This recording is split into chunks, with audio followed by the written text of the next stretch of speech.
Staff Sergeant Stelton Travis, Stelton, and then Travis. I am with the 502nd Multi-Role Bridge Company, 19th Engineer Battalion out of Fort Knox.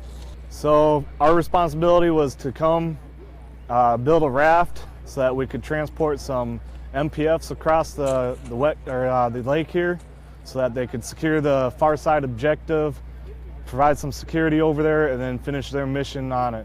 We built a 6-float raft, which consists of 4 interior bays and 2 ramp bays.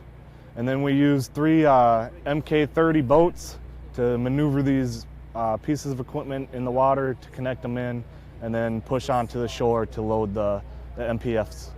It's important that way we can get proficient with not only our job sets, but also with the people that drive onto our rafts. They're not always willing when you tell them that it's going to sink down into the water when they pull on and all that they have to open the hatches and all that. So it gets them a little more comfortable also with our equipment, and then us with also, like I said, just proficient getting our equipment down, getting our job done so that we can cut our time down on the water, building this, standing still out there in the middle of nowhere and just start crossing traffic for them. It takes about 8 people on build crew, and then it takes 2 per boat so that they have an operator and somebody to hook up to the bay. And then it takes a handful of people in the EEP and then a few people on shore to back in the trucks and launch the bays and ramps. Lieutenant Colonel Douglas Massey, M-A-S-S-I-E, commander of the 127th Airborne Engineer Battalion, 1st Brigade Combat Team, 82nd Airborne Division, Fort Bragg, North Carolina.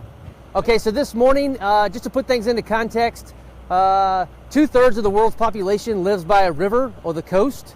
And so anywhere we go in the world, we're gonna have to cross either a dry gap or a wet gap. Today was a wet gap, MacArthur Pond. And so we have the 502nd Multi-Role Bridge Company from Fort Knox, Kentucky, the 19th Engineer Battalion, 20th Engineer Brigade, along with my battalion, 127th Airborne Engineer Battalion, the 1st Brigade Combat Team. What happened here today was just a zoomed in portion of what happens across the entire river. So we set up local security, we put boats in the water, and we put flotation, what we call bays, floating bays, hook them together, have ramps on either end, and then you can start crossing maneuver forces. So the training here at Fort Bragg, usually multi-role bridge companies don't get down to a brigade combat team. They usually either train by themselves or maybe they train with armored forces. Training with the light force is good because we're gonna jump in and seize an airfield, and then that airfield will then be opened up, and then the large amount of trucks and boats that are needed for the multi-role bridge company can flow through there. And then as we move forward to capture more objectives, you can come here to a river site and cross that river.